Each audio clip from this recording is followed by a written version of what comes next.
Hello दोस्तों, स्वागत है आप सभी का यूनिवर्सल बायोलॉजी चैनल पर। मेरा नाम है आनंद कुमार और हम लोग आज पढ़ने वाले हैं कीट में लिंग निर्धारण, सेक्स डिटर्मिनेशन इन इंसेक्ट्स। पिछले क्लास में हम लोग पढ़े थे कि मनुष्य में लिंग निर्धारण किस प्रकार होता है। वहां हम लोग जाने थे कि मनुष्य में दो प्रकार का क्रोमोसोम पाया जाता है, ऑटोसोम और सेक्स क्रोमोसोम, यानी कि ओलिंग गुणसूत्र और लिंग गुणसूत्र। मनुष्य में ऑटोसोम की संख्या 44 होती है और सेक्स क्रोमोसोम की संख्या 2 होती है। और मनुष्य में सेक्स क्रोमोसोम दो प्रकार का पाया जाता है, एक्स और वाई। पुरुष में XY और स्त्री में XX क्रोमोसोम पाया जाता है। और यही क्रोमोसोम यानी कि जो सेक्स क्रोमोसोम होता है वही बच्चे के लिंग का निर्धारण करता है कि कोई बच्चा लड़का होगा या फिर कोई लड़की होगी। इसी प्रकार कीट में, इंसेक्ट्स में भी दो प्रकार का क्रोमोसोम पाया जाता है, ऑटोसोम और सेक्स क्रोमोसोम। अलग अलग कीट में ऑटोसोम की तो संख्या अलग अलग होती है, लेकिन कि जो सेक्स क्रोमोसोम होता है वो कीट में एक ही प्रकार का होता है, वो होता है एक्स। जो नर कीट होगा, जो मेल इंसेक्ट होगा, उसमें एक ही एक्स क्रोमोसोम रहता है। और जो फीमेल इंसेक्ट होती है उसमें 2 एक्स क्रोमोसोम रहता है। और यही उसका एक्स क्रोमोसोम कीट के बच्चे के लिंग का निर्धारण करता है। तो डायग्राम बनाते चलते हैं और साथ साथ समझते चलते हैं। जो मेल इंसेक्ट होता है, जो मेल इंसेक्ट होता है, जो नर कीट होता है, उसमें कुछ ना कुछ ऑटोसोम होगा, कुछ ना कुछ उसमें ऑटोसोम होगा।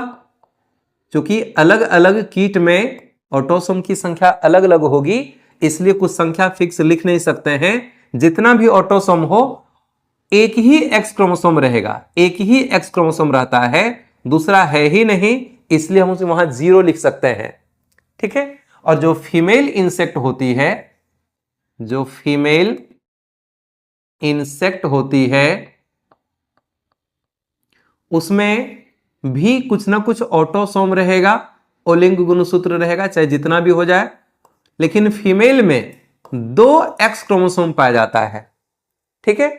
मेल इंसेक्ट में एक ही एक्स क्रोमोसोम रहेगा और फीमेल में 2 एक्स क्रोमोसोम रहता है। इस कारण से जब मेल इंसेक्ट में स्पर्म का निर्माण होगा तो स्पर्म बनने के टाइम में जितना भी ऑटोसोम है, माना 20 ऑटोसोम है, तो 10 ऑटोसोम एक स्पर्म में जाएगा, 10 ऑटोसोम दूसरे स्पर्म में जाएगा, आधा आधा वितरण हो जाएगा। तो यानी कि 50% ऑटोसोम एक स्पर्म में चला जाएगा और 50% ऑटोसोम दूसरे स्पर्म में चला जाएगा। ठीक है। प्लस सेक्स क्रोमोसोम जो है वो एक ही एक्स है, तो अगर इस तरफ एक्स आया तो उस तरफ कुछ नहीं गया, यानी कि हम 0 लिख सकते हैं। यहां 2 तरह का स्पर्म बना, ये हुआ स्पर्म, इस स्पर्म में एक ही एक्स क्रोमोसोम है और यहां पर कोई भी एक्स क्रोमोसोम है ही नहीं, इसके पास सेक्स क्रोमोसोम है ही नहीं। यानी कि मेल 2 तरह का स्पर्म बना रहा है, एक्स क्रोमोसोम वाला और बिना एक्स क्रोमोसोम वाला। ठीक है। और फीमेल इंसेक्ट जो होती है उसमें ओवम जब बनेगा, जब इसमें ओवम बनेगा तो जितना भी ऑटोसोम है उसका 50% एक ओवम में आएगा, 50% ऑटोसोम अलग हो गया और शेष 50% ऑटोसोम अलग हो जाएगा। 50% ऑटोसोम अलग ओवम में चला गया और 2 एक्स क्रोमोसोम है ना, इसलिए एक एक्स क्रोमोसोम एक ओवम में आ जाएगा, दूसरा एक्स दूसरे ओवम में चला गया। ये हो गया क्या? ओवम। तो फीमेल इंसेक्ट में ओवम एक ही प्रकार का बन रहा है, एक समान बन रहा है, एक्स क्रोमोसोम वाला। लेकिन मेल कीट में 2 तरह का स्पर्म बन रहा है, एक्स वाला और 0 वाला।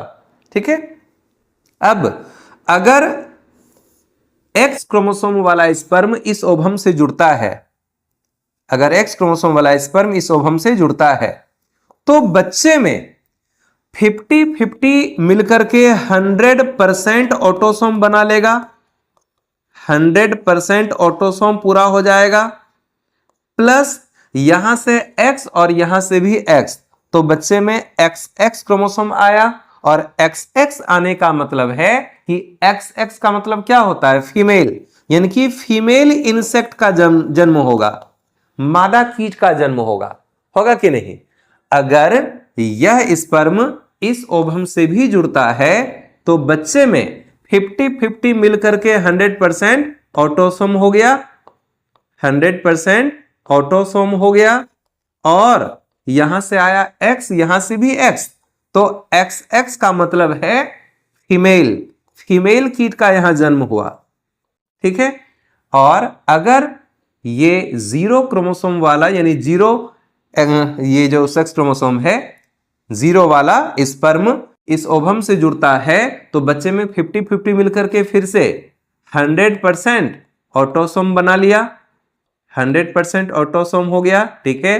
प्लस यहां से आया X, यहां से 0, 0 मतलब कुछ नहीं होता है, तो एक ही X रहा, और एक X क्रोमोसोम अगर है वो क्या होगा? मेल कीट का जन्म होगा, यहां है कि नहीं? मेल कीट का जन्म होगा। और अगर ये स्पर्म ओवम जुड़ता है तो फिर बच्चे में 50-50 मिलकर 100% ऑटोसोम बना लिया, 100% ऑटोसोम बनाया, प्लस यहां से आया X, यहां से आया 0, तो X0, अब X0 का मतलब है मेल का जन्म होगा, मेल कीट का जन्म होगा, ठीक है।